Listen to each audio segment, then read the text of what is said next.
Hello, everyone. Welcome to the Beef Up Front podcast. I'm your host, Ryan Coyle, and I'll be joined alongside Josh Nolan today. Josh and I, over the past few days, went through the rounds 1 and 2 of the NBA draft, and we did a mock selection of all 60 picks. So today we're going to be running through the lottery picks, which are the first 14 picks in the first round. And then Josh and I each highlighted another 5 players in the latter half of the first round and the second round that you might want to keep an eye out for as this. We don't know how long this NBA season is going to be in delay, but so who knows? We might not even get any more games. So this might be it for. We might be just headed into the off season. So this is our first crack at a mock draft for this year, and Josh is going to start us off with Golden State Warriors picking at number 1. Yes, I am. And before we start, right, just a few quick notes. Like Ryan said, the season is very much in limbo. We have not concluded the regular season, much less the playoffs. So we don't know how things are going to play out if and when the regular season is going to continue. And if it is, obviously this will be updated accordingly. But just a few sort of notes on how this is going to go. So obviously with what I just said. This is the current order of how the draft would be if it were happening tomorrow, say, or tonight. Given the positioning of everyone, within their respective divisions, conferences, etc. Another thing, we're going to be posting our full list in article form on our blog. When we'll provide a link to that probably in the description of this video. So. You can look at that. We're not going to go over every player here throughout the whole draft. We're just going to highlight a few that we think are, of note. And so, so you can look at that whole list here. And there are some guys, we had this talk and we decided there are some guys, namely, to name a few, Luka Garza from Iowa, Philip Petrusev from Gonzaga, and, Ashton Hagans from Kentucky. Those are a few guys who I think, we both kind of agreed would probably be drafted if they were going out into the draft this year, but we think that they should and that they will stay in school. So, our goal here is to, make the most accurate prediction of this draft that we can. And so with that being said, there are guys like that, again, we think they would probably be drafted if they were in this draft, but we don't think that they will be. So we left guys of that, like that out. And with that being said, let's get to it here. Like you said, the first pick, belongs to the Golden State Warriors. One down year, and somehow they're going to get even better again. So, when looking at this pick, I thought that, really the one thing, especially now having traded for Andrew Wiggins, the Warriors sort of have 4 positions on lock. We know who's going to start at 4 different positions. And, that one odd man out, if you will, being the center, and that's been the case, throughout all their championship runs, of late. It's always, they've never really had an all-star caliber center, and we thought that this was sort of the opportunity to grab one. And with that being said, we think that the Golden State Warriors with the first pick will select James Wiseman from Memphis. Now Wiseman, he's raised some concerns for sure, given that he essentially left Memphis in the middle of the year. Some say that he sort of gave up on the team. I think it's a complicated situation. I think that there were certainly, maybe people in his ear, telling him to make that decision. We'll probably never know his reasoning behind that. But in a year where we're sort of having a down year as far as, just raw talent in the draft, I mean, his talent is undeniable, and he can't slip too far, because of anything that people may perceive about, his character or anything like that. And I don't think he'll slip at all. He's a guy who fits in well with Golden State's run and gun offense. He's really he adds another dimension, another layer to their game. He can be that inside presence on that team, and he can give a guy like Draymond Green more freedom to float outside, to take some threes. Draymond doesn't have to hold down the middle so much. He's great on defense. He's a rim protector, and he's a quick guy. He'll be good in transition for them. And, that's why I think that he's the right fit and that he'll go first if the Warriors are to hold that number 1 spot. All right. Good stuff. We're going to move on to number 2 pick, which as of right now is held by Cleveland. As we know, the past few years, Cavs have gone with their high picks in the draft. They took Colin Sexton and Darius Garland, who are figure to see most of the minutes in their backcourt for the foreseeable future. It's looking like a pretty promising duo. A lot of people would expect like maybe like a LaMelo Ball or Anthony Edwards up here just because of how talented they are. But given the Cavs backcourt situation, we decided to give them Obi Toppin, the forward from Dayton. Everyone knows him from just how great of a season he had. Many people just think he's like kind of like a dunker, like a high flyer, but he actually can step out, shoot the three ball well. He shot it at 39%. So he can be like effective in like a pick and pop game that like you need to be able to shoot the three as a forward in today's NBA. He just needs to work on evolving more when it comes to scoring off the dribble, but he's got great strength and athleticism. And I think like Josh was saying, this is kind of like a down year for the draft.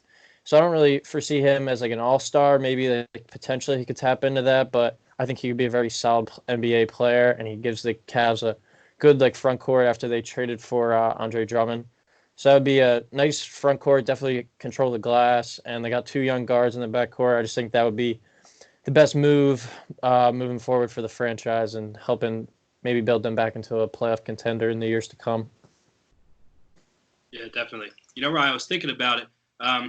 I was thinking, Ohio State had arguably their best season in about 10 years. And I was thinking, in college basketball, has there ever been a time where Ohio State has had their best year in such a long span of time and they weren't the best team in the state of Ohio? Yeah. It was just, Dayton just had a great year, very historic. Yeah, for sure. The Flyers were, without a doubt, the best team in that state. And that was thanks in large part to Obi Toppin. He was the guy there, and he just showed how he can, lead a team. So, I think that I think that's going to, give teams a lot of faith in him. And, he's already got the fans in Ohio. He's already I was going to say that. And, he stays home. Yeah, none of the Cavaliers faithful, I don't think, will, be too disappointed with a pick like that. Mm-hmm. So I guess, moving on here, the third pick, as of now, belongs to Minnesota. And, we think that the Timberwolves here will select, who the guy who many people think is the top draft prospect, Anthony Edwards. Now, I personally think that Edwards, I agree. I think that he is the top prospect in this draft. Just comes down to, where we fall here, where they fall in the draft, who's before them. I mean, we all know Golden State's situation with guards. They're pretty locked down with their guys and Steph Curry and Klay Thompson. And then you have Cleveland, who in the last two drafts drafted Colin Sexton and then Darius Garland. So those were two teams who weren't really, wanting for guards so much.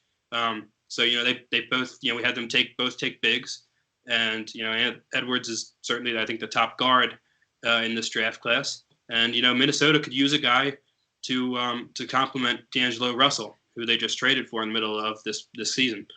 And so Edwards, Russell can shoot the ball, and he's sort of an on the ball kind of guard. Edwards can play off the ball, and the thing that I really like about him is that he's really strong for a guard. He's big and he's strong. He can bully guys. He can get inside, and he loves to. He attacks the rim, and he's great on defense too. Minnesota's going to love that about him. He's such a steals artist, and he could turn that into points in transition. Yeah, I agree, Josh. I really like Edwards as well. I think he's going to be like a high volume scorer at the next level. Guy who can. He's not going to be like a scoring title kind of guy, but a guy who can get you between like 18 to like 22 points a game, which every team could definitely use as for their like secondary and like third option. Because he's probably going to, at least at the start of his career, slide in behind Russell and Towns as like the main guys on that team. But I definitely think that he's going to be a very serviceable player at the next level. But with our next pick, we're going to move on to the Atlanta Hawks, who are picking fourth. This is kind of, I don't know how great this would work out or if the Hawks would even consider this, but best player available, I think, would be LaMelo Ball, 6'7" guard. He's listed as a point guard, so that's like the one reason why I think that they might shy away from it, just because of having Trae Young. But I think a backcourt with Trae Young and LaMelo Ball would be just great for today's NBA, just with the heavy three-point shooting, two guys who have unlimited range can space the floor with the best of them. And just a duo like that, like you're gonna have to guard them like once you get over half court, and that's gonna open up inside game and like the rest of the perimeter for guys like their young draft picks like DeAndre Hunter, Cam Reddish, uh, Kevin Herter even, who's a great shooter. And they did. I kind of forgot about this until we were doing the mock draft that they traded for Clint Capella at the deadline. So that's just another guy that is going to be added to that young core. And I mean, basketball down in Atlanta hasn't been like the most popular in recent years, and I think that a backcourt of Trae Young and LaMelo Ball would definitely sell a lot of tickets as well. Fans would definitely come out, want to see them. That would be a great show. But Ball's like another player who has high potential. Like I said earlier, 6'7". He's very lanky. He's got to get a lot stronger. But as is Trae Young, so those two maybe they could like team up, form a nice young duo, come like close, form like a good relationship, work out together, stuff like that, and just like develop a bond, maybe form like a very formidable duo in the Eastern Conference. Because that's one of those groups that like that young group I like a lot. With Young and Ball, if he got added to it, Reddish, Hunter, Clint Capella, Kevin Herter, a lot of the talent down there. And I think that they could, in the coming years, they could become a contender in the Eastern Conference. Yeah, and I think that this could work. The dynamic of him and Trae Young, sharing the backcourt, because if you look at their styles of play, you have LaMelo, who's very sort of he's one of the best passers, probably the best passer in the draft. He's just got eyes in the back of his head, this guy. And you look at Trae Young, and he's a sort of a scoring first. He's kind of a ball dominant, guard, and he's obviously their leading scorer in Atlanta. He's kind of the guy there. So I wonder if you could almost maybe see a situation where LaMelo starts becoming the distributor on that team, and maybe Trae Young almost slides over to the two. Maybe goes off the ball and is more of a shooter, because we all know. I mean, that's what he does best. So that would be interesting to see that dynamic. Either way, I think LaMelo's got the size. If he sort of steadies his outside jumper a little bit, maybe he could move over to the two, given his height. I think he's 6'7". Yeah, got good size on him. If he puts on a few pounds, he could maybe move over to the two, and worst case scenario, he maybe comes off the bench for a while or shares some minutes, and I think that could potentially work as well. Yeah, and like you were saying, how Balls are such a great passer. Trae Young's a really good passer as well, and as we saw when Capella was in Houston, he lived off like the lobs and transition, and he could run the floor with two great like passing guards like that. He could definitely make a good living on the alley-oop. Yeah, for sure, definitely. So we're going to move on here to the 5th pick, which is owned by Detroit, and we're going to take actually LaMelo Ball's freshman teammate at Chino Hills, Onyeka Okongwu. People forget, actually, that he was on that state championship team LaMelo's freshman year when all three Ball brothers were on the same high school team together. He was, Okongwu, who was at USC this past year, was a starter on that team. It was a state championship team in California. And so, he's certainly got experience playing with NBA talent. I watched an interview with him. He's talked about, learning how to catch passes from Lonzo when he was having some troubles early in that season. So he's gotten some work already with, NBA caliber guards. And as far as his fit specifically with Detroit, I mean, like you touched on with the Cleveland pick, Detroit just traded away Andre Drummond, who was, their guy on the post. And, Okongwu's he's kind of a similar player. He's sort of a more traditional post scoring center, but he's such an efficient inside scorer, which is why scouts are sort of touting him this highly. And and another thing is he's another great passer. I mean, he passes well out of the post, and he's able to get an inside pass and sort of switch courts. He's able to find an open shooter on the weak side. And so, he's multidimensional in the game in that way, even if he's, maybe not able to step out and shoot the three so well. But he's got a decent mid-range shot too. And And he's he does his thing on defense too. He's solid. So that's sort of why I liked him going this high. Yeah, I like him, Josh, as a developing prospect. He's one of those guys. He's got really good athleticism and length. You could definitely see him becoming something more than he is right now. But he definitely could slide in there, I think, and be a replacement for Drummond. Obviously, not be as effective as Drummond is on the boards right away, but long term, that might be a good pick for the Pistons. So next, we'll move to the number 6 pick, which is held right now by the New York Knicks. Eddie Turner's Knicks, to be exact. And we'll have them picking Cole Anthony, who is actually son of Greg Anthony, who played for the Knicks as a guard a few decades ago. Anthony came into the year as one of the top prospects, one of the best, supposed to be one of the best freshmen in all of college basketball this year. And he played for North Carolina. UNC had one of their worst years ever, probably. And he struggled. It was a lot on him because he struggled with a lot of health issues. He came back from I believe it was a torn meniscus or a sprained meniscus, something with his knee, where he missed a good amount of time. And when he came back, he wasn't really the same. But you saw glimpses of what he could be, and I think that the Knicks could rely on him as their franchise point guard going forward. He would form a very, very good backcourt, young backcourt, I think, with R.J. Barrett, something to build around. He's a very good player in transition. He's able to get it up and down the floor really well. He's good at change direction, changing speed, stuff like that. He can score and distribute at an above average level. I don't think he'll ever be an elite NBA player, but he'll be a good NBA point guard. I think sticks around for a while.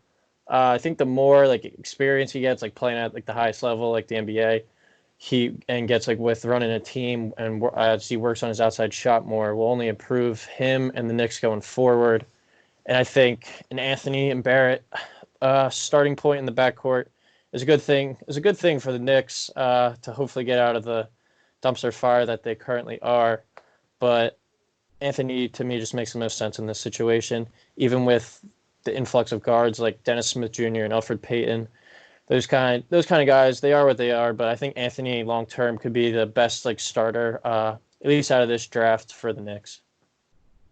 Yeah, If there's anything that maybe concerns me about this pick, it's what you touched on. Is that he had some issues being the guy in North Carolina, but I'm not super concerned. It was a tough situation he was in Carolina. They were just a very overrated team coming into the year. They had some struggles, and obviously his injuries didn't help matters.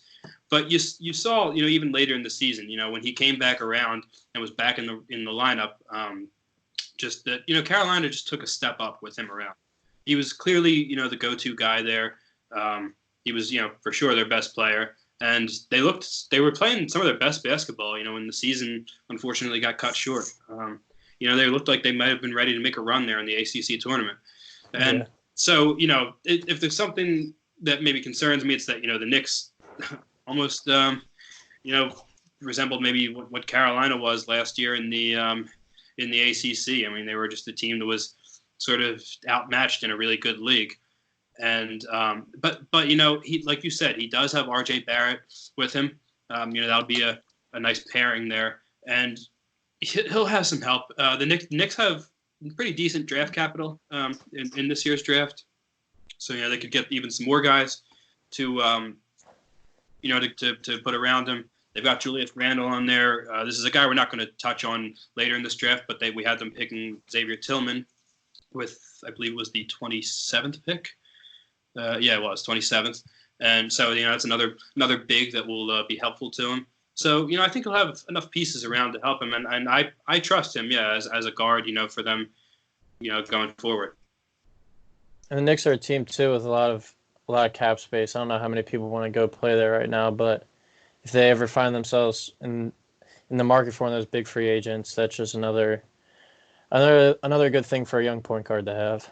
Right, and it works two ways too. I mean, I think he's the type of guy that could maybe attract a big name free agent there. Yeah. Start stockpiling some good players like him. I mean, that's like you said, no one really wants to go to the Knicks in their current state. But you start building around guys like these, and you can attract the type of guy that will turn your franchise around. So moving on here, the 7th pick belongs to, and we have them going with Isaac Okoro, who is a wings listed as a small forward out of Auburn. Auburn was good but not great this year, so he was a little bit off the radar. But I mean, he had a great year, and he's really he's a strong guy. He's fast, and he can guard almost any position on the floor. His defense is really outstanding. So that's kind of, I guess, his calling card right now would be his defense. He's just his shooting needs some work, which as a wing is a little concerning. But it's he's a good shooter. He's just not a great one. So I mean, that's something that I think he can work on and get better at. And he's a guy with a lot of potential. He's already good, and I think he has the potential to get a lot better. So a Bulls team that are not exactly in win now mode, they can take a chance, I think, on a guy like this, and possibly see some good reward come from it.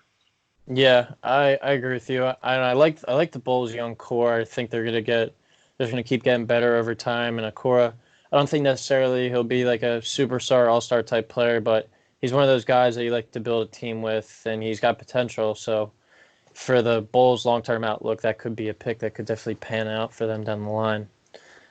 With our next pick, we have the Charlotte Hornets at number 8, and we have them taking Vernon Carey, the forward/center out of Duke. Carey had a very productive freshman year at Duke. He set himself up to be a projected lottery pick where we have him going right now. At 6'10", Carey can play both the forward or center spot for the Hornets, and is capable enough scorer for the Hornets that they could consider him as their 5 of the future alongside P.J. Washington, who had a very good rookie year. He was rookie at Kentucky this past year. So that would be a very promising young front court, 2 guys who can score the ball in different ways. Carey's a versatile scorer. He's a very big body. It's one of the things I like best about him. He's a strong kid. He doesn't get pushed off his spot. He gets good position down on the low block. But he can also pick and pop and shoot a 3, hit the mid-range. He's very versatile. He can score from all 3 levels at a pretty consistent rate, too. And he's a lefty, too. It's just, I think that's always a plus as a prospect. Guarding lefties is always harder because people are just more used to guarding righties. And down the block, Carey with the left hand, he can also use his right.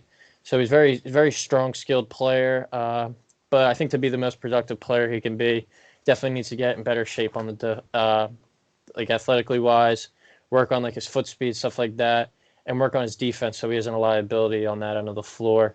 Because he's just not that great of an athlete. He's more of just a basketball player.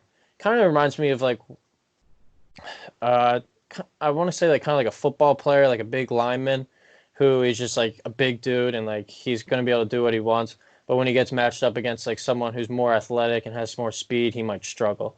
So I think he definitely's got to work on his defense, his agility, and his conditioning if he wants to be a good player. But offensively, he's very talented, and I think front court of Carey and Washington would be promising in Charlotte for a team who's kind of been middle of the pack team for several years now.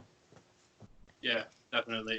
I think that when you look at Charlotte, and their guy, they have a point guard right now, Terry Rozier, who's essentially in his prime. So, I mean, anytime you have a guy like that, you're only a couple pieces away from, being right in the mix. So, having Washington developing at a good pace the way he is, and getting a guy like Vernon Carey, who's, a little bit of a project, but he sort of is what he is, and he's like you said, I mean, it would help for him to maybe get in a little better shape and just, sort of try to develop some parts of his game.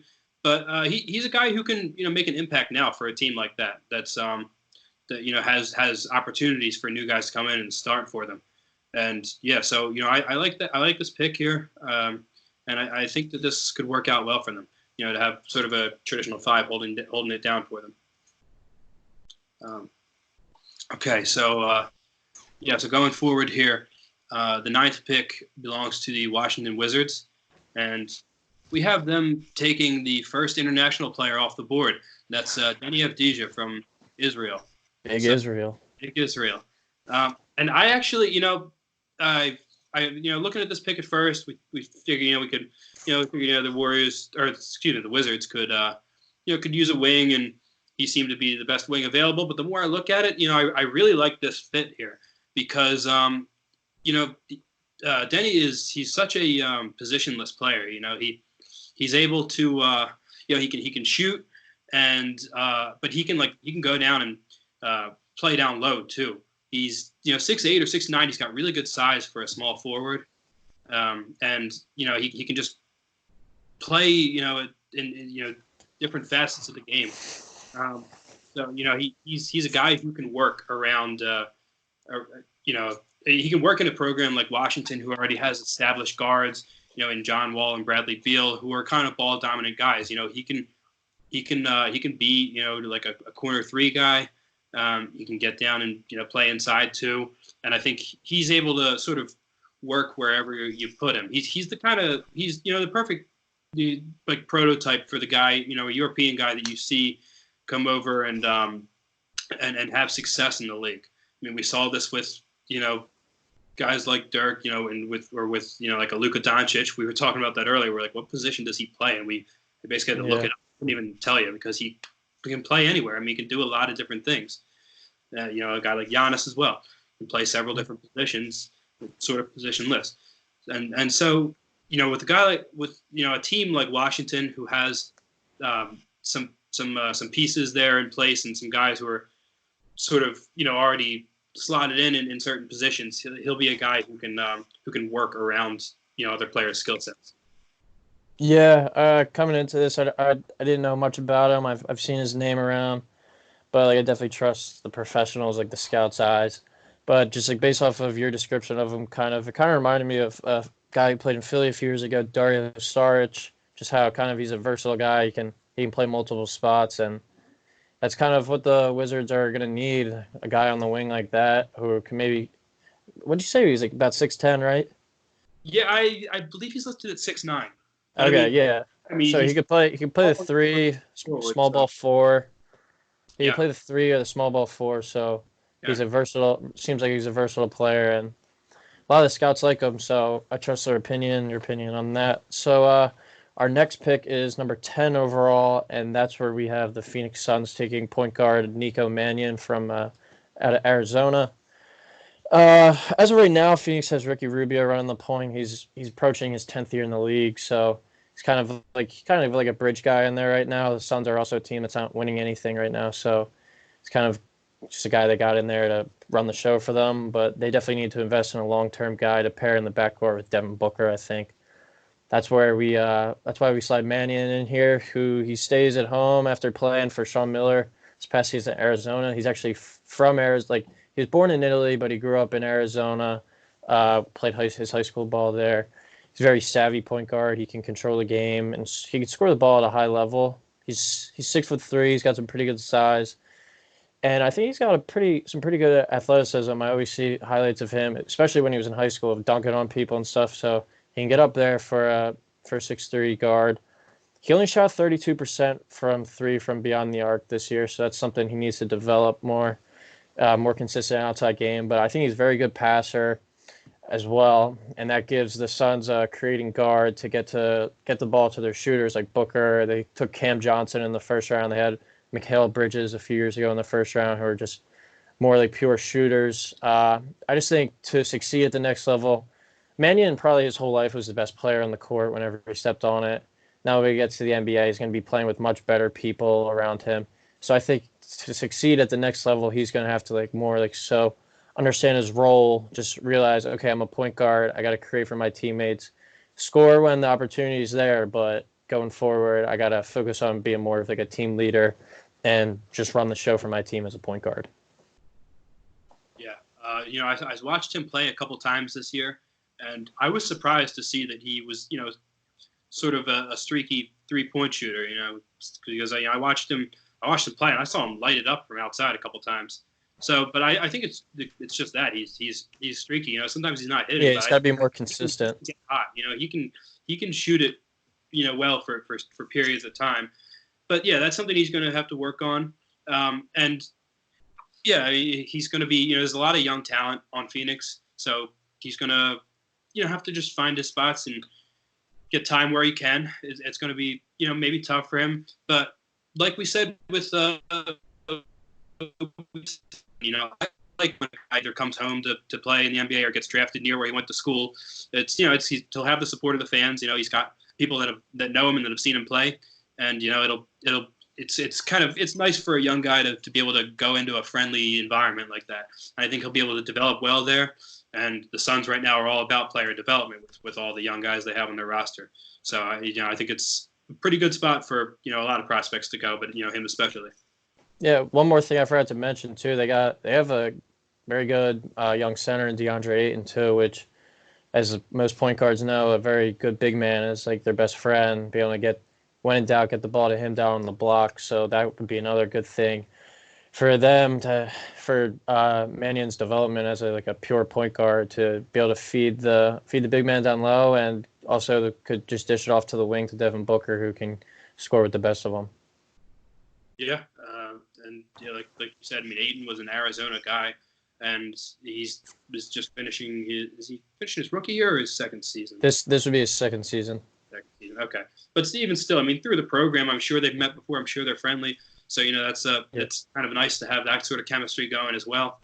And I just think this could be a good fit for him. So with the next pick, we have the San Antonio Spurs, an interesting one here. I mean, if this result were to hold, I mean, the Spurs would be missing the playoffs for the first time in, I forget the exact number, but it's more than 20 years. I have the longest playoff streak certainly in the NBA. I think maybe in all professional sports. It's just been such a winning culture there, and I'm sure they'll be looking to get back to their winning ways fast. So, when looking at the Spurs roster, I realized that they're so loaded with guards. They, between guys that are playing the 1, 2, and 3, you have Derek White, you have DeMar DeRozan, Lonnie Walker, DeJounte Murray. I'm sure I'm forgetting a guy or two, but they have they already have some good guards, a lot of young ones too, and when you look at the bigs, they have currently they have Jakob Poeltl starting at center, and at 4 they have LaMarcus Aldridge, who was their best player at the time of his signing and might still be, but he's getting up there. He's 34 years old, and we thought here our sort of our line of thinking was that they could use a big who can maybe play the 4 and the 5, possibly have a chance to start at the 5 before the season's over, but certainly be able to spell Aldridge for some minutes. And we looked and we liked Daniel Oturu from Minnesota, and the more I watched film on this guy, the more I was looking into him, the more I liked him. He shot 37% from 3, as playing center for Minnesota, which is a better shooting percentage than a lot of guards in this draft. So he's just a really, really versatile player. He's 6'10", 6'11". He's a solid, solid enough size to where he could play the 5, and he's got a great motor too. I mean, he can play in transition. He can play in a fast-paced environment, and he's just a guy who's really good already, and he's very much a raw talent. I mean, I think he has room to get a lot better. And the Spurs have such a great player development program. They make the most out of under the radar guys, and so they just have such a great culture there. And he's a good dude. He's got a really high basketball IQ. So I think he'll be a great fit here. I think he's the type of guy that Popovich can really work with, and that Popovich will love. And I think that's a big deal in San Antonio. And I think he's the kind of guy that would work there. Yeah, I agree, Josh. I really liked watching Minnesota this year. I watched a lot of the Big Ten, and he's definitely a guy that I think has a lot of long-term potential, very big body, and someone that, like we said, the Spurs have so many young, talented guards that they could definitely use. I mean, Poeltl's a good player, but I think long-term they could definitely upgrade over that, and Otora could be the guy. And like you were saying, Spurs player development system is one of their best attributes. So with our next pick, we have the Sacramento Kings, I believe. Yes, Sacramento taking Jaden McDaniels, the forward out of Washington. McDaniels is one of those players who came into the year is expected to be an easy top 10 pick, and he kind of let Washington down. I think he had a down year with them, just based off of preseason expectations. I think part of that can be attributed to Quade Green, like when he came out of the lineup, because he was kind of the guy that ran that team, and McDaniel's play after that kind of fell off a little bit. But he's adding him to the Sacramento front court would be very interesting for that young team. I think 6'10", he can play both the 3 and the 4. He's got great length, great athleticism. Athleticism, and you could potentially pair him with at the 3 with Marvin Bagley at the 4 for the long term in Sacramento. I don't think McDaniels would play that much right away, but with good development, like working out more, he could definitely be a solid NBA player. He could definitely compete on the defensive end right away with his length and athleticism, but he definitely needs to work on his offensive game and refine that. But the potential's there, and I think Sacramento is a team that could take a shot on him, hoping he pans out after Harrison Barnes' contract expires. Yeah. I think there's certainly a slot there for him in Sacramento. This is a pick that I'd be, I'm a little concerned about.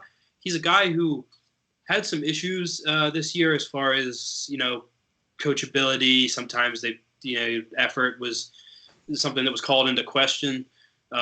He had some issues in that sort of facet of the game, which is always, will always raise questions.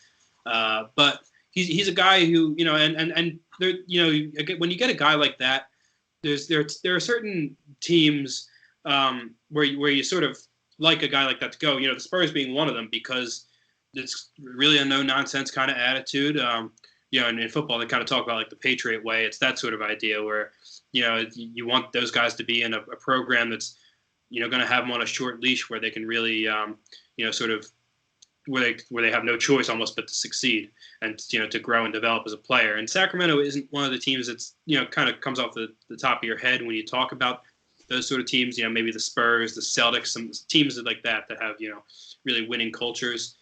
But he's a guy who certainly has a lot of talent, and I don't think there were enough issues really where it's like we should really think about passing on this guy. He's just going to be a problem in the locker room or anything like that. And so, like you mentioned with Harrison Barnes, potentially being out of there soon, I mean, they could use a guy to maybe step into his shoes. And from a purely basketball skill related perspective, McDaniels is a guy who's really he's really a good player. So he's in the lottery for a reason. He deserves to be here, and we'll have to see if he can make it work in Sacramento. But the next pick belongs to the New Orleans Pelicans, and we actually are going back to Seattle here, and we're taking Isaiah Stewart from Washington. He's in the starting lineup here with McDaniels, and probably less raw talent, but not those no real locker room issues to speak of like that. So he's a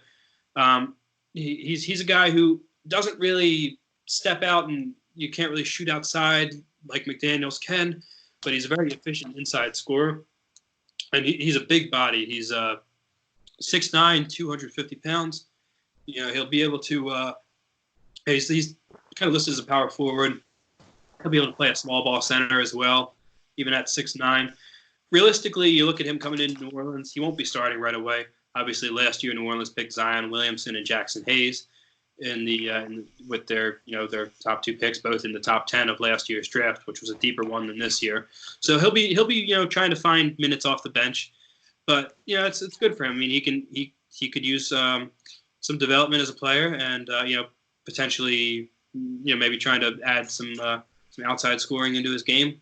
And it's a good spot for him to do it. New Orleans is pretty set as far as big men, so he'll be able to sort of do some work behind the scenes and get some bench minutes and try to become a better player. And I think New Orleans is a good spot for him to do that.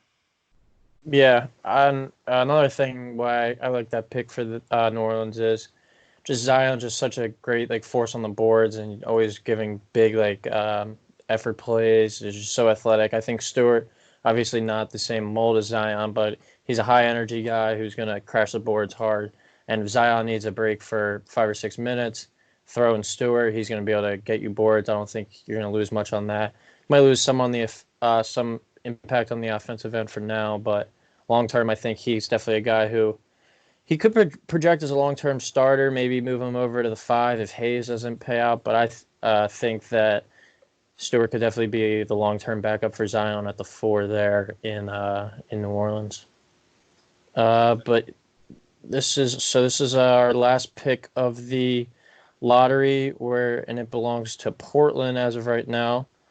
And we have them taking Tyrese Haliburton, the point guard out of Iowa State. Halliburton's a 6'5" guard. Played in the Big 12, so he's played against some great competition. And I think he's like an NBA-ready guard right now. He's looking at the Blazers roster. They don't have like a true like backup point guard for Damian Lillard. So I think a guard like Halliburton at 6'5", we were kind of saying about Stewart and Zion. Halliburton's a guy who could step in for Lillard whenever he needs a rest and kind of run the show out there. He's very long, play some great defense.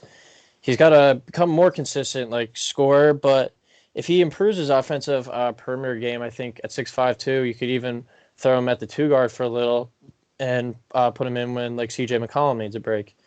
Like I said, he's got some great length, can defend both guard spot, and he's at his best when he's being aggressive and creating for others. Played at Iowa State, like I said, which is a great program. They kind of had a down year this year, not that much talented players outside him, but he knows what to expect when it comes to running a team. I mean, with Lillard there, he's not going to have to run the team, but when Lillard's out or if he's injured, something like that, he's a guy I think the Blazers could feel confident in saying, all right, here's the ball, be our point guard, be our leader, and he'd be a very solid role player in with a team like Portland who's in win now mode. Yeah, I think you nailed it. I mean, he's a great insurance policy for a team like Portland. He like you said, he was at Iowa State. They had a down year, and he was the go-to guy there. So he knows about running an offense. He knows about having the ball in his hands and defensive eyes on him. And so he can. That's something that I think he's used to, and he'll be able to make work in the NBA. And like you said, he's the type of guy who has some development to do, but that's all the better to like we said with Stewart, to be behind a guy like Lillard, learning from him and just being able to, not having to do too much right away, and just having some time to develop and being an option, in case of injury or even just for a limited time on a game-to-game basis. And Portland's one of those teams kind of like with the Spurs that I like their player development system. Like the Spurs, Raptors, and like the Trailblazers are teams that show they're able to bring in young guys, whether it's through the draft or undrafted free agents, develop them into I'm not going to say NBA like stars, but very serviceable role players that every NBA team needs. Definitely. Yeah. So you want to touch on your few guys that you like in the first round outside the lottery that we should keep an eye on first? Sure. Yeah, I'd love to. In the rest of the first round, again, this is our full list of picks, and some info on all the guys is going to be posted on the blog. We'll get that link out there to everyone. So you can check on pick by pick if we don't particularly mention your team or if there's just anyone that you're curious about. But there are 2 guys here for the rest of the first round that I'd like to highlight. The first being at the 23rd overall pick, Trey Jones from Duke going to the Miami Heat. And honestly, I don't know if there's a player in this draft that's like a better fit where we have them going. Jones is a guy who's a borderline first round talent. I certainly wouldn't be surprised if he went in the second round, but I love him specifically with the Heat. And I think you can draw a lot of parallels between his time at Duke and what his time in Miami might be like. In Duke, he always sort of played second fiddle to some some lottery picks, some just big name guys. Obviously his freshman year was a Duke team that people are going to remember for a long time with Zion Williamson, R.J. Barrett, Cam Reddish, and he was sort of the facilitator there, and he was again this year. With Vernon Carey, Cassius Stanley, some NBA talents like that on the team. And, he was really through both those teams. He was just the glue guy. He was really consistent. He's not turnover prone at all. And he's just a good distributor. He does what he needs to do. He doesn't really put up gaudy numbers. He just gets the job done. And I think the Heat could really use a guy like that running the point, who doesn't need a lot of shots at all, who's just going to be able to distribute and just be in the back seat. And the Heat have some big personalities. There's a guy, he would certainly be overshadowed from like a news headline perspective there. But I mean, he's a guy that Pat Riley's going to love. I mean, and Eric Spoelstra as well. You talk about like cultures, like I was talking about earlier. The Patriot way, or whatever you want to call it. The Heat have that same sort of philosophy, or that kind of culture around them, where they're it's balls to the wall, work hard, and give it everything you got. And Troy Jones is just really that kind of guy.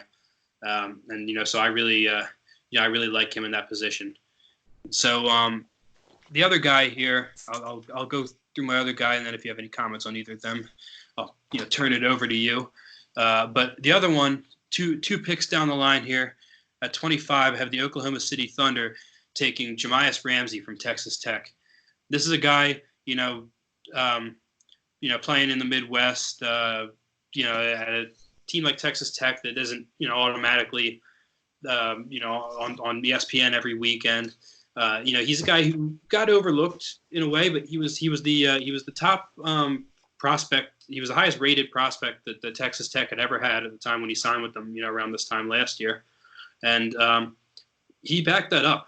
He's a guy that, for me as a Sixers fan, I really had hoped that, or I would love it if the Sixers took him at 22. I don't think they will, how he dropped here to 25. But he's a guy, he's listed as a shooting guard. He's 6'4". Given that size, he may be sort of asked to transition to the point. But I mean, he's just a fearless guy. I mean, he's best known for, he gets to the hole, take it down the lane. I mean, he'll dunk on anyone. He dunk just guys bigger than him. It doesn't matter. He's great like that. And he's one of the best shooters in this draft. I mean, he was averaging around 45% from three. So he kind of does it all. He's great on defense too. I mean, he averaged 1.3 steals per game and 0.7 blocks per game. So he's a guy. I mean, if you want to ask me, who's sort of an under the radar guy who I think could develop into, maybe like an all-star caliber player in this league. I know it's kind of big talk, but I'd say him. I'd go with Ramsey here. He almost, I'm not saying that he's going to be quite as good or anything, but he has that sort of like Russell Westbrook type mentality where he doesn't matter what size he is, he's going to play bigger than he is. And I really like him for that reason. All right. I'm just going to touch on, like you said, like those two guys that you hit on. I definitely like Trey Jones to a Heat. That's kind of one of those picks I push for. I think he's definitely, I agree, fits that Heat culture. And just like, he kind of reminds me of a guy kind of like Fred VanVleet, where he's kind of was a very good college player, and he's going to be like overlooked by NBA scouts and GMs just because of his size. But he's one of those guys. He just knows how to he knows how to get the job done. And he's going to be a very productive player in the NBA for a long time. I think he'll be a 10 to 12-year vet and kind of just always – he's never going to be a great starter, but he's going to be a very solid player for the foreseeable future. And like another kind of like throwback guy reminds me of is like an Andre Miller. I mean, just from watching the Sixers back in the day, Andre Miller, he was just a rock-solid guard, and that could be something that the Heat need going forward with their young group. Goran Dragic might be on the way out, so in the next few years, so they might look to even slide a guy like Trey Jones in there to be their starting point guard for the future and just run the show and distribute to their main guys. And I don't know as much about Ramsey as you do, but I know you're very high on him. Just any guard who shoots, you said like 45% from three? About 45. I can look up quick. Yeah. Any guard who shoots that well from beyond the arcs, definitely. And with great athleticism, like you were saying, dunking on guys, getting to the hole at ease, that's definitely a guard who projects well at the next level. But so I'm gonna hit on my two other first round picks that I wanted to talk about. The first one would be Theo Maledon. He's one of the top international prospects in this year's draft. He's a point guard.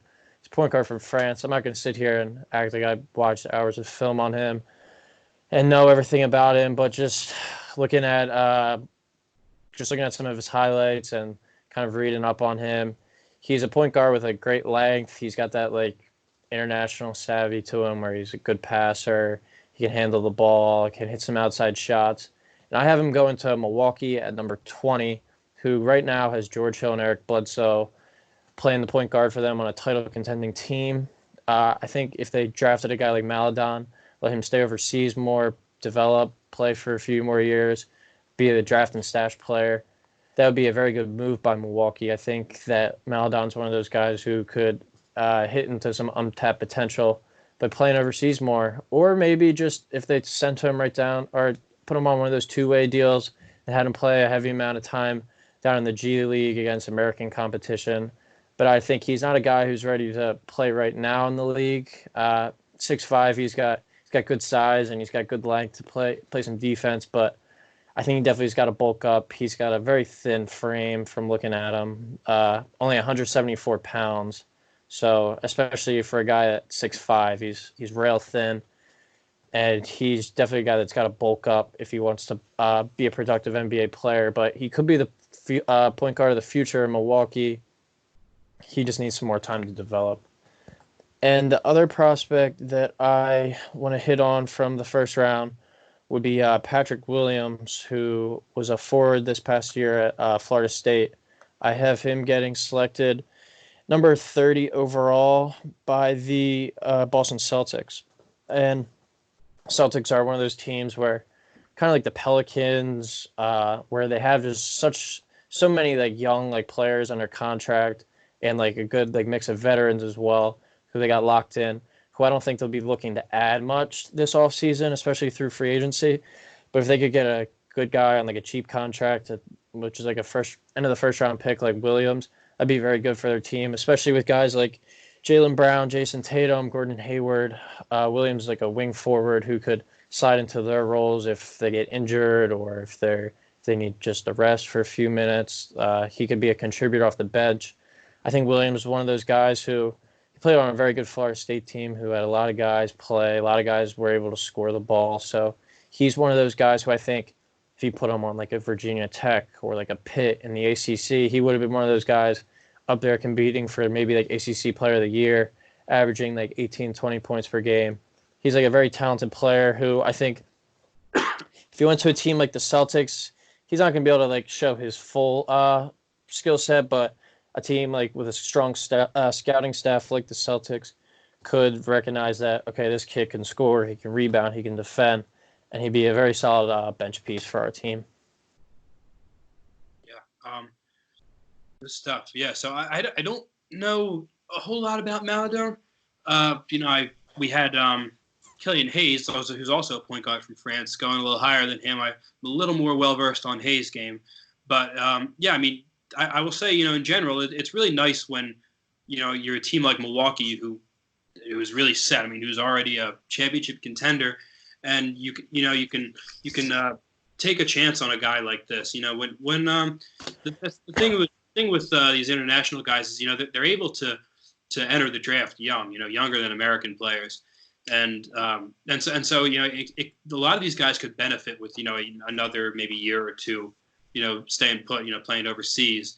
And, with some of these top guys who are first round potential, if you're a team who kind of has, who sort of has the leeway to be able to offer them that, that can really work well both ways, give them some extra time to develop. And, I think with Milwaukee, they have, like you said, I mean, guys like Eric Bledsoe and George Hill, who, will sort of hold down the fort there for the time being. But, I mean, those are two, I guess, aging guys in this league. And so it'll be sort of a nice system there where they'll be able to give Maledon some time to really, work on his game.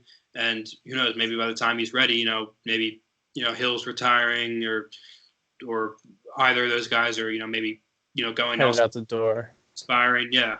and so that's could work out very well for Milwaukee. And now with as far as Williams is concerned, like you said, I mean, he's the type of guy. He played on a Florida State team last year, where if you look at some box scores from their games, they're a team where they would have like every game they'd have like 6-7 guys scoring like 12 points or something. Like they didn't really have that guy who was averaging like 20, 25 points per game, but they had a bunch of guys sort of averaging right around just over the cusp of double figures and scoring and stuff. So Williams is a guy who's been around other talent and has had to and has been able to share the ball and just get touches when he can and stuff. And obviously if he were to be drafted by Boston, it would be like that. There's, like you said, a lot of talent, period, especially a lot of young talent. So you really have to fight to get some minutes. But he's a guy who I think will do well. I think he could certainly be drafted even higher than 30. But he could be a good fit in Boston. Backing up Hayward and Tatum. Guys like that. He come off the bench and get his minutes and have some success there. I think he's one of those guys too that is ideally one of those like two-way contracts where, all right, go down to the G League and play 30, 35 minutes a game, really work on what you need to work on, and then come up to the NBA, and if we need you, we'll throw you in there for a few minutes here and there for at least his first few years in the league. So well. Do you want to hit on your 3 second round draft picks you want to look out for? I could do that. Yeah, definitely. So we'll start at the beginning. We'll start right at the top of the second round with the 31st overall pick, which belongs to Dallas. And, we have them going with Cassius Stanley from Duke. This is one, this is a guy, I know I mentioned at the beginning of the pod, guys who are, thinking about staying in school and things. This is a guy who's still sort of up in the air about that, who I think should and I think will go to the draft. He had a good year at Duke, and he's just an energy guy, which a team like Dallas I think could really use. He's, you look at a highlight reel from him, and it's a bunch of a bunch of high flying dunks. I mean, he's a guy with some bounce. He's got good size. He's 6'6", 193. He's listed as, so he's got good size for a guy who's sort of a shooting guard. You call him. But he's great in transition. I mean, you watch film on him, and like I said, I mean, it's a lot of dunks, a lot of fast-paced basketball. He's running the court, he's a good hustle guy up and down the floor. He's solid. He's solid on defense too. He averaged 0.7 steals and 0.7 blocks per game. So a versatile defender, a good defender. And, a solid overall player. And he's a guy who, would obviously likely come off the bench for Dallas, but he's a guy who could be a good fit there. Then another player who, I think can be of value to their team is a guy who was a big name this year in college and who was going to, possibly be on, he'd be on the favorite actually to win the national championship. It's the top team in the country, Kansas. This pick is the 35th overall pick, belongs to Sacramento, and we have them selecting Devon Dotson. He's I'd say probably the biggest knock on Dotson is his size. He's only 6'2", 185. He'd be undersized in this league, even by point guard standards. But when you look at guys like that in this league, the Chris Pauls of the world. I got your, if you want to make a more age-wise comparison, a guy like a Carson Edwards. When you look at these small guys in the league, the thing that they all have in common is they're all just the fastest guy on the floor. I mean, they all can just blow by you, and they just find creative ways to get their shot. And Dotson is goes right along that fold. He's a hustler. He's running the floor. He's he's active. He's a good shooter. He'll beat you off the dribble. He's just a shifty guy overall. And wait, Josh, you mind if I just hop in here real quick? One thing. Sure. I wanted to mention this at the beginning of the show. I forgot. It slipped my mind. It was right before we actually started taping this that the NCAA came out and announced that they ruled that the winter sports athletes won't be getting another year of eligibility because of the coronavirus, like canceling like a lot of the conference tournaments and the NCAA tournaments. So a lot of these like seniors that, if you read our whole mock draft, you see with like Cassius Winston or Miles Powell, guys like that, they won't be getting another chance. So they've played their last college game. So you'll be seeing a lot more of them. Because like if they were to go back, guys like Winston or Powell, they probably would go back because they believe they have like national title chance. So, but I just wanted to touch on that before we hit on some more of these picks. Sorry for hopping in there. Yeah, no, it's fine, and expected. I think we all expected that. I mean, they got through most of the season. It's a shame. If you want to talk about that issue, it's kind of a shame that the season ended the way it did. But it's an unforeseen circumstance, and I've in reading articles and listening to other podcasts, I've heard people make the point that guys lose their last seasons of eligibility every year to injury and things like that, and that's just what it is. I mean, it's a shame, but there's not a lot you can do. Sometimes it's just kind of the way the ball bounces. So it stinks for these guys, especially these seniors. There were so many great seniors this year. In a one and done. I think we sort of had an unprecedented spike in really important senior players this year, and really good ones. But I think was sort of expected. But in a year when it's a down year for the draft anyway, who knows? Next year's draft could be right back up, stocked with talent. So maybe it'll be better for guys like a Miles Powell, like you said, like a Marcus Howard, maybe. I mean, I think they might have a better chance of getting their name called on draft night this year than they would next year. Yeah, true. This could be best for guys like that. But yeah, I mean, my last point on Dotson is he's really great on defense. He's just has active hands. I mean, he's a pickpocket. He's great, at stealing the ball, and obviously, he can like I said, he can create off the dribble. He's fast, so he'll take the ball from you and he'll go down and get a bucket on the other end, and that's sort of been his MO at Kansas. That's how he's really succeeded there.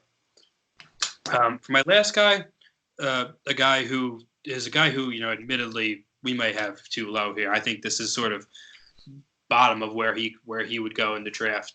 I'm talking about Zeke Naji from Arizona, and we have him going at 41st overall to the Spurs.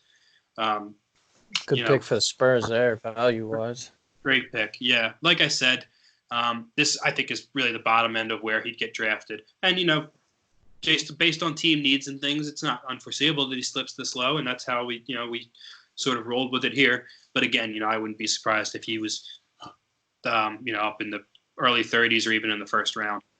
But he's so we talked about when I spoke on the Oturu pick at 11, how Spurs were really guard heavy and how they had some opportunities, some openings as far as bigs. So we haven't taken another big here in Naji, a guy who played alongside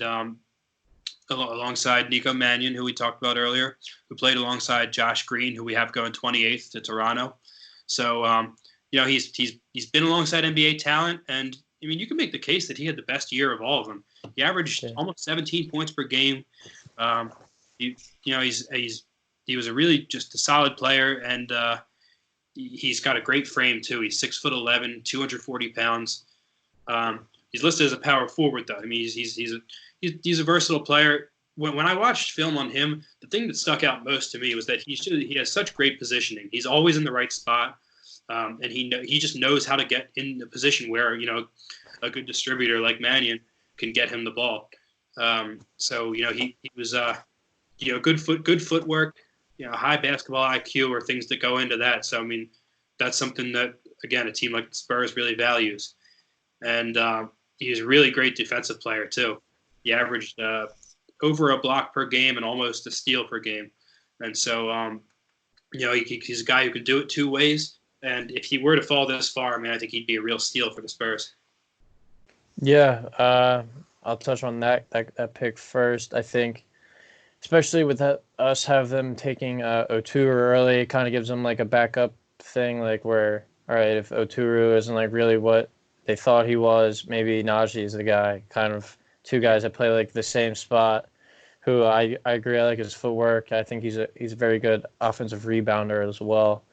I wasn't able to watch much Arizona games this year just because all the late tips, but the few that I did see, he was definitely one of the players who, like, he's one of those guys you're like, whoa, who's that? Like, he sticks out to you out on the court.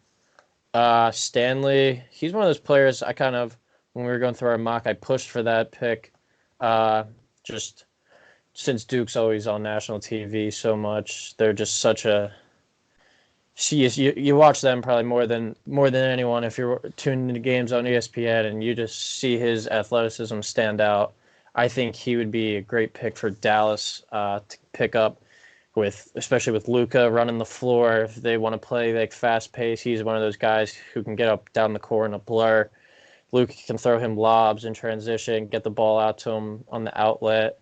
I think he might be one of those players who he didn't really have that great of a season at Duke, but I think he might be one of those players who kind of surprises and has a better NBA career if he gets in the right system, which I think Dallas has. He's a tough player. He's physical. He can definitely defend as well. And I think that athleticism will help him at the next level. He could be like a 7 to 8 point per game guy off the bench, I think, and be one of those key cogs in a team who's building around young guys like Luka and Porzingis. And then on Dotson, I just think I would have picked Kansas to win it all if there was a March Madness this year, based off him. Just we always see how great guards carry their team through March. And I think he was the best this year when it came to running the show, controlling the tempo. He was great at like driving, kicking to shooters, driving, throwing up lobs to Azubuike. He's just a very solid player. And I think sliding into where we have him at Sacramento behind a guy like De'Aaron Fox, it's a good like change of pace. Where Fox is more of like a blazer in the open court. He's going to get up and down. Devon Dotson's one of those guys who he's going to control the tempo. He's going to get you into your offense. He's going to get the ball to the right guys, and he's just going to make plays for his teammates. But now I will hit on my 3 second-round picks who I think can make a big impact for the team going forward.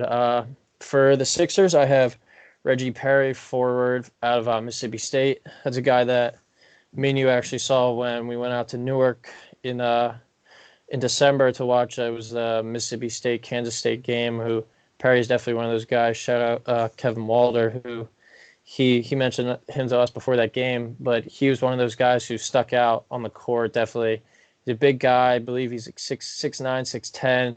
The forward who can definitely pop out, hit the mid range, hit some threes. He's a strong kid who can definitely rebound the ball. And we have him going to the Sixers where they have a bit of a logjam in the front court with Embiid and Horford, but I think this offseason, one of their priorities might be to move that Horford contract just because the way that he hasn't really fit in there. Perry's definitely one of those guys who I don't know if he could be a starter in the NBA right away, but he could develop into one down the line. But even if they do keep Horford around, Perry's one of those athletic forwards who can come in, he can score, he can rebound, and he can make some plays above the rim as well, who I think would be a welcoming addition to Philadelphia. He's got that like toughness to him as well, where I think the Philly fans would enjoy.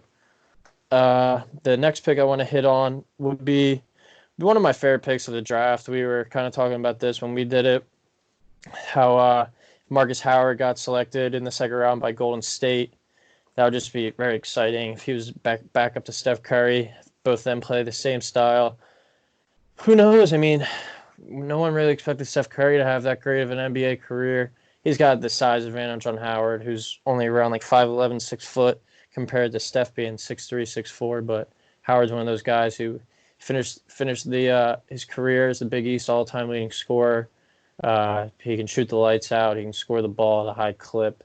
And he would definitely be a guy who, all right, let's throw him in. Steph needs a break. A guy who plays 12 to 15 minutes a game maybe. And it's just kind of like our offense doesn't need to change. We can just kind of run the same stuff. And Marcus can definitely shoot the ball. Steph can shoot the ball. Steve Kerr would definitely enjoy that.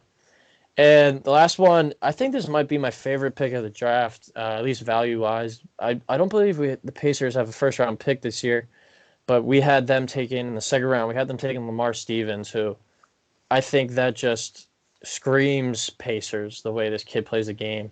He's from Philly. He's a tough kid. He went to Roman Catholic, so ever since he's played in high school ball, he's been playing with great talent. He was one of Penn State's all-time best players, scored over 2,000 points. I believe he was only 8 points away, actually, before the season got cut short from becoming their all-time leading scorer. So he's definitely going to have like a chip on his shoulder with that. I think going to the league, he just plays with a certain edge and toughness. And he's got great basketball skills as well. He defends, rebounds, and scores in a multitude of ways. He fits that Pacer, like, brand and culture to a T, I think, where it's just like, this guy is not someone you want to mess with. Like, the Pacers were, I think, just watching them, they're always one of the toughest teams. Great coach with Nate McMillan out there in the Midwest, where I think Stevens is one of those guys who could definitely slide in. And I think he's a very underrated player. He was one of the best players in college basketball a year. I think he should be higher up on a lot of draft boards. But I think falling maybe to a team like the Pacers like this will make the best out of him. And they're another one of those teams that knows how to develop their players well. And I think Stevens to the Pacers would be an awesome selection for him and their team. Yeah, definitely. I will touch on all of them right now. So as far as Perry is concerned, again, us being Sixers fans, I would certainly be happy if the Sixers were to grab him in the second round. I mean, I think that's a solid pickup. From a toughness perspective, I think, Perry reminds me of, if we're going to play the name game here, Reggie Perry sort of reminds me of Reggie Evans, the way he's able to get inside and, just fight for rebounds. He's a tough-nosed guy, like you were saying. So, but I mean, obviously, that was sort of Reggie Evans' thing. He was the rebound guy and the trash man. Yeah, exactly. His game was kind of unidimensional in a way, and I think that Perry's got more to his game than that. He's a big guy, but he's able to step out and shoot outside. Like you said, we saw him play this year in a weird East Coast game between Mississippi State and Kansas State, 12 p.m. tip, excuse me. But it was fun. Yeah, shout out to Kevin Walder. But yeah, I mean, that was a fun game, a good game. Mississippi State pulled it out in the end, and they were a pretty solid looking team, and he was their guy. Love it. And I mean, like I said, I think he's a motor guy. He's going to fight. He's going to work. And like you said, Philly fans like that. I agree that I think that Horford could very well be getting moved, if not off the team, at least maybe onto the bench as a backup center or something. He hasn't worked out quite like the Sixers and their fans hoped that he would. He's getting older too. I mean, it's something that maybe we should have seen coming, but I don't think a lot of us did. But I mean, to get some young blood in there who can play the four and who can maybe coexist with a guy like Embiid, that's something that you like to see if you're a Sixers fan. Now, as far as, let's see, I will go with Marcus Howard here, and so Howard, this is another pick where I really like the fit here. You touched on a lot of what I have to say about him, but I mean he I think at worst he's sort of a discount off the bench Steph, but you never know. I mean Curry was in high school in college was most games one of the smallest guys on the floor, just a guy with a big heart who wasn't afraid to take shots, and he's just a scorer. And I mean you can all those I think are parallels with Howard's game. He's an undersized guy for sure, but a guy who can pull from feels like infinite distance and just knock down any shot he takes. And so I really like the fit there. He could be a great guy off the bench, and who knows? I mean, down the line, best case scenario, maybe he pans out, and maybe he just he steps in when Steph stays there or done. He's the next sharp shooting point guard. And maybe that becomes, sort of a thing at like how you talk about, maybe Penn State football being linebacker U or something. I mean, maybe we start seeing a chain of, scoring point guards there in Golden State. And I don't think it's completely out of the realm of possibility that he's a serviceable NBA player, despite his size, because he's got some speed to him. He's got, that sort of craftiness there. He's, creative enough to get his own shots off, and he's just a really good player. I mean, when you have a guy that's that dominant in college, I mean, there's something to it, you know. So so I do like that pick. You know, and then off to the Lamar Stevens at 51. Like you said, I believe that is the Pacers' only pick in this draft, as you know, as things currently stand. And Stevens is, a guy who, you know, I got to watch in person in high school. We mentioned in the past pod about DeAndre Swift torching my LaSalle Explorers. That's kind of a trend. We've seen that with Lamar Stevens and Tony Carr, a former Penn State player and NBA draft pick. And, and so, well, you know, watching him in person, I remember, just a hard-nosed guy. You know, a guy with decent size, but, you know, more importantly, just had some fight in him. And I think all the points you made about him and fitting in at Indiana are valid. I mean, I think he's going to be a worker, and he's going to get the job done one way or another. And I like the fit there in Indiana. He could. I think he can step in there and get some minutes for them right away. And I think that this will be a great pick at late in the draft for the Pacers. All right. We didn't really plan about talking about this before the show, but I just want to give you a few minutes if you want to look some guy up. But a guy who I think that we didn't have getting drafted in our mock, but just kind of a guy, if you want to look back at your notes, pick up a guy who you think that could be like an undrafted free agent who could eventually make an NBA impact. I got Lamine. His name is Lamine Diane. He's a forward from Cal State Northridge. Small school who I mean, me and you, right? I don't really know anyone who follows college basketball as closely as you and I do, but I've never heard of this guy. And when I saw his name on like the prospect list, I looked him up a little. He averaged 28 and 10. He didn't really shoot that well from the outside, but like a small forward who averaged 28 and 10, even if it is at a small school, I mean, that's a guy who's definitely going to get a look. He might be hurt by the fact that he might not get to work out for teams that much ahead of the draft because of the whole coronavirus thing. But if he gets a chance on like a summer league team, I think he's one of those guys who could maybe light it up in the summer league, find a role on a team. I could see a team like the Heat or like the Spurs, the Pacers, the Blazers, teams like we said with strong scouting services and strong player development systems, snatching up a guy like that and kind of banking on that. All right, this is a guy who averaged 28 and 10 in Division I. He's a very good college player, even though he kind of flew under the radar. Let's see what we can make of him. I mean, it's a low-risk, high-reward kind of thing who I think if these workouts happen and if the combine eventually happens as well, he could be one of those guys who maybe rises up some people's draft boards. Sure. You got anyone to touch on? Not a guy who I even know of, but I'm sure. You know, I wasn't up on my Matador basketball this year, so I mean, that's a guy I'll keep an eye out for. I'm going to do some research on him, I'm sure, as soon as we're done. And I'd like to go the small school route as well. Take it back to the East Coast here, and I'm gonna. There's a guy who I've seen in a couple, in some other mock drafts, second round. But there's a guy, Grant Riller, from out of College of Charleston. And he's a guy, he's a point guard, 6'3", 190 he measures at. But he averaged over 4 years at Charleston. He averaged 21.3 points per game. So he's a scorer. And he's a guy who's just, he's going to get his shot. You know, he shot decently well from three. That's something he'd need he may need,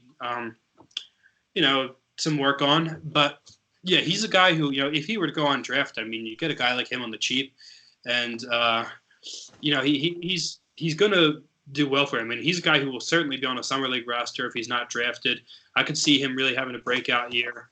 He's had some impressive games, especially this year, and he led for the last couple of years a Charleston team that's been it's been good each year, and he's a guy who I'd say you should keep an eye out for. I don't even know what will happen this year with the summer league. Yeah. I assume it won't. But I mean, if there's a fall league or something, he's a guy who I see really blowing up and being a solid guy for whichever team may stumble across him. One more guy I want to touch on is forward. He's Division III product from out of small school Misericordia up in northeastern PA. I think scouts should be looking at Tony Harding, just a guy who can take you out on the perimeter, take you on the block. Only at 6'5", but he's a skilled player who I think should get a look by teams going forward. But you got anything else you want to touch on before we wrap this one up? It feels like every year there's a solid Division III prospect out of northeastern Pennsylvania that flies under the radar. And I've been hearing scouts speak highly of Harding. I think he's a guy who's really going to be an asset to whatever team ends up picking him up. Yeah, and next few years, Ryan Coyle will be draft eligible as well. Scouts are saying to not keep an eye out for him, though. But that's all you got for tonight? I think that's it for me, yeah. We obviously, through this draft, we decided against, doing trades or anything like that. We was a little too involved, too confusing, and it can be cool sometimes. I know a lot of us don't really follow these drafts, or even follow the NBA really religiously. So it's kind of cool. Sometimes you're like, oh wow, that team actually has that high a pick, or given the already occurring trades. I was surprised when I first started looking around that Minnesota had 2 picks in the top 16. So I think it's cool to see where teams are landing and sort of be able to form your own sort of hypotheses about who they might take so we decided to leave all the picks as is. But yeah, again, be sure to check out the full listing. There are some really solid players that we didn't even touch on, and we provide a little bit of just sort of a little bio about each of them. So we'll be releasing this article separately. So be sure to check that out. Yeah, in the coming days, just look for the article. We'll post the link in the description. Just Beef Up Front is our site. You can find all the articles if you look up me on Twitter, RyanCoyle35. I always post the links. Just looking forward for the rest of the week. We'll be doing a NFL Draft Big Board podcast coming up with when we're joined by Josh, Eddie, Luke, and Joe. And just for the foreseeable future, just me and Josh, while we're home in quarantine, going to try and produce some more NBA content, some college basketball content. So just keep an eye out for that. Thanks, everyone, for listening, and stay safe out there. Thanks, guys.